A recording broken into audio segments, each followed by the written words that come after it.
So Powercore Combiners are kind of weird, right? They're like these little guys that have all these weird pegs on them, and sometimes they're in 2-packs, but they turn into these bigger guys, right? And that's weird, because they're about Voyager size, and they're scouts, and they do a lot, but they need the help of these drones here. They had a really fun idea where you could take any drone from any 5-pack and attach it to any commander, right? But all of these drones are spring-loaded, so they don't have robot modes of their own. And while some of them look really good, some of them also don't look so good. But you can take any of them from any pack and put them on any core or commander figure. I have a selection of these that we're going to take a look at today, and hopefully I can show you guys why Powercore is something that stuck with me despite being a discontinued toy line. So these are Powercore Combiners. If you don't know what Powercore Combiners is, it's a toy line from about 2010, 2011. And it was pretty weird. Basically, you had these little guys who are about scout class. They aren't part of the movie toy line, despite a lot of their aesthetics kind of fitting in with the movie stuff. And they have a lot going on. I have a few selections to pick from because there were about 3 different ways that you could get Powercore Combiners.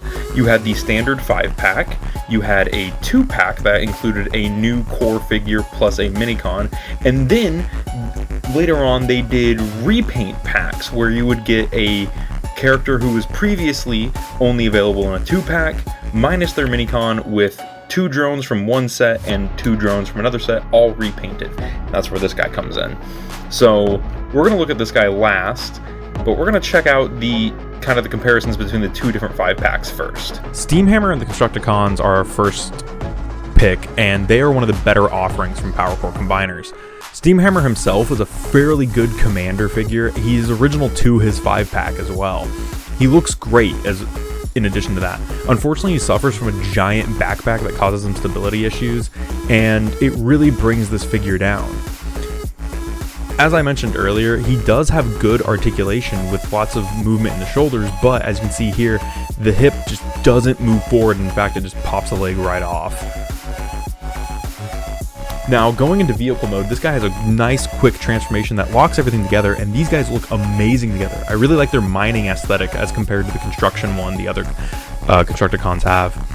Getting him in torso mode, everything snaps into place, and there you can see one of the problems with Powercore is all the loose parts. And this is a second-hand figure, so some stuff is bound to be a little worse for wear here. Like you can see this peg slips back when I try to put the leg on, as these drones are spring-loaded, so they will fight you sometimes when popping them in. But once you have everything snapped together and everything transformed and the whole figure stood up, oh boy, does this guy look good.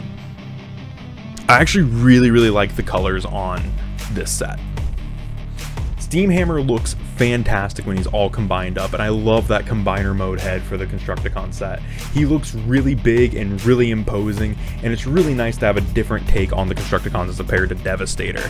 So if you're looking for something different that's Voyager sized and can scratch that Constructicon itch, this might be something. He usually runs for about $30 to $40.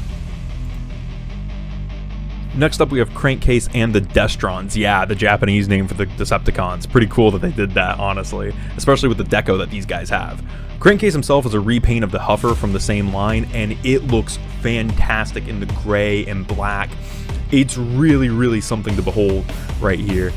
And it features everything that Huffer did, from the amazing articulation to the fantastic transformation. The only bad part is it has clear plastic ball jointed shoulders that tend to crack, so make sure you're aware of that when you're purchasing this figure. But that head sculpt, man, it really does look like something. But the vehicles in this, it has this really cohesive kind of techno-tron line look that really reminds me of the new Velocitron Scourge. It looks amazing. It helps that these are some of the best drones that you were able to get at the time, being 2 repaints of the aerial bot drones and 2 repaints of the Combaticon drones. Crankcase himself rolls fairly well, having all pinned wheels, which is such a nice change of pace from modern figures. And again, this paint is just posh. That is obviously also a Menasor head on this guy, meaning that if you have the Rallybot or Stunticon set, this would look pretty good with that. I'd even beg to say that the Destructicon set looks good with this. But yeah, There are some loose problems with the arms tabbing in, but the drones that they picked for this, being the 2 best ones from the Aerial Bot set and the 2 best ones from the Combaticon set, really make this guy stand out and look really, really good. This is a confusing one, the port's on the other side. But yeah, it looks fantastic. Crankcase combined up still looks solid. Huffer is one of the few figures I'd say looks good in all 3 modes, and this just proves it. This jumbled mess of drones makes this guy really look good. And again, this is a readily available set on eBay. You could get this for 40 to 50 bucks. Undertow is probably my favorite here, and he's one of the 2-packs, so he comes with a little minicon. I love that little scuba diver mask theme that he has going on as well, and the colors on this look fantastic. The gold and blue look absolutely amazing. The minicon is a gun, a guy, and even a tie. But yeah, that's not why you get Undertow. You get Undertow because he's such a cool figure. Look at him with those dual Gatling guns under his arms, and just the chest, the way it looks, and he turns into a boat. When's the last time we got a boat that wasn't sea spray? Undertow is just amazing, and while he does have some visible head problems, he does look really good. And yeah, you can mount the minicon on his vehicle mode as well. It looks okay. Now, Undertow's Combiner mode looks fan-freaking-tastic. I absolutely love the torso mode's head. The old-school diver helmet really, really makes this nautical theme look awesome. But this is the problem with the 2-packs. He doesn't have his own drones. So this is where the plug-and-play aspect of the toy line comes in. You can just grab drones off of whoever. So we just grab some of the Destrons and the Combaticons, and we're going to put them right onto Undertow. And yeah, this is really where your imagination can run wild. Just grabbing drones for your 2-pack guy and slapping them on to create your own new Powercore Combiners. And it's really a shame that we didn't see any more of this. I think it'd be really easy for them to just release some scouts that are compatible with this, as well as the cheap little drones that are spring-loaded. Low investment, really. But yeah, once he's combined up, he looks great. I absolutely love the way Undertow looks. He is absolutely stunning, and if you put the Destrons on him, it really looks cohesive, giving him kind of a land, air, and sea vibe. But yeah, the Gatling guns, the black, he looks fantastic, and yeah, the minicon is still available here.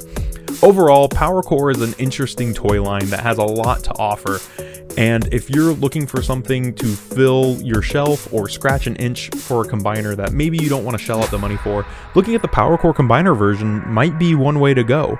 They're fun, they're unique, they look weird and janky, and yeah, they don't have the best articulation, but they are cool.